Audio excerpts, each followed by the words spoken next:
हमने बहुत ज्यादा प्रॉब्लम फेस की है। अगर हमारी लाइफ में भी प्रॉब्लम और चैलेंज ना आए होते तो हो सकता हम भी आज कहीं जॉब कर रहे होते, लेकिन हमने उन चैलेंज से सीख के वहां से एक अलग दोबारा एक संकल्प लिया कि अब तो अपने आप को प्रूव करके दिखाना है।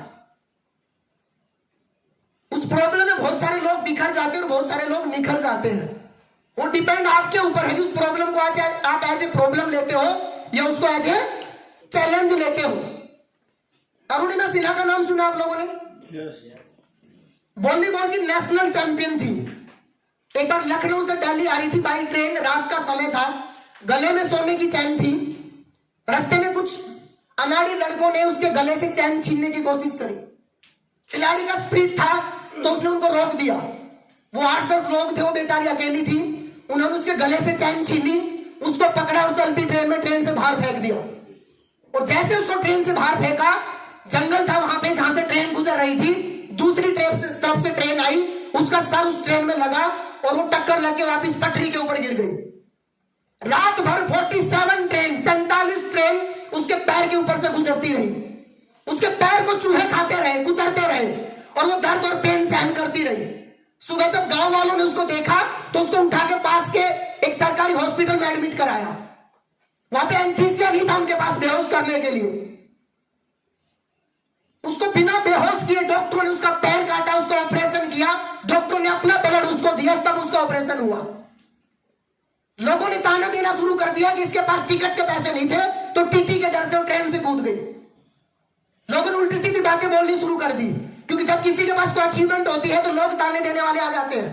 नेशनल चैंपियन थी तो लोगों को ताने देने का मौका मिल गया। मीडिया ने उल्टा सीधा बोला। अगर मैं और आप उनकी जगह होते तो क्या सोचते कि मेरी तो पूरी लाइफ खत्म हो गई है। उनका एक पैर पूरा नहीं है, दूसरे पैर में रोड डली हुई है, कमर में 3 फ्रैक्चर है, तो मैं और आप सोचेंगे कि हमारी जिंदगी खत्म हो गई। लेकिन उसने वही दृढ़ संकल्प किया कि भगवान ने अगर मुझे जिंदा रखा है तो लाइफ में कुछ बड़ा करने के लिए। और 3 महीने के बाद जब उसको वहां से छुट्टी मिली तो वहां से घर नहीं गई, वो गई अपना बछेंद्री पाल के पास। Bachendri Pal first Indian ladies थी जिसने 1984 के अंदर माउंट एवरेस्ट को फतह किया था, उसको सबमिट किया था। पहली भारतीय महिला थी जो माउंट एवरेस्ट के ऊपर चढ़ी थी। हम लोग हेल्थी होने के बाद, सारा सब कुछ ठीक होने के बाद हिम्मत नहीं करते हैं माउंट एवरेस्ट पे चढ़ने के लिए। और उसने वहां डिसीजन लिया कि मेरे भले ही पैर नहीं है, मैं माउंट एवरेस्ट को सबमिट करके दिखाऊंगी।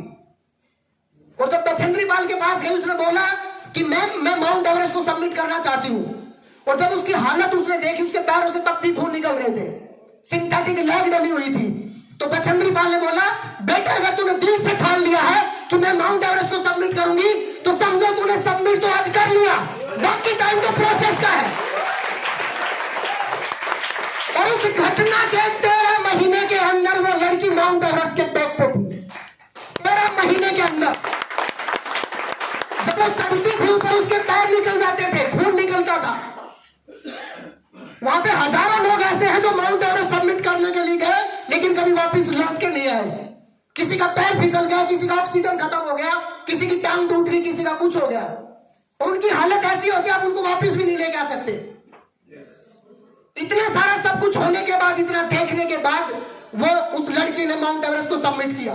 प्रॉब्लम चैलेंज सबके साथ है, जिंदगी की प्रॉब्लम कभी खत्म नहीं होगी। आज आपको लग रहा मेरे पास बड़ी प्रॉब्लम है, एक बार भगवान ने सब इंसानों को बुलाया, बोला अपनी अपनी प्रॉब्लम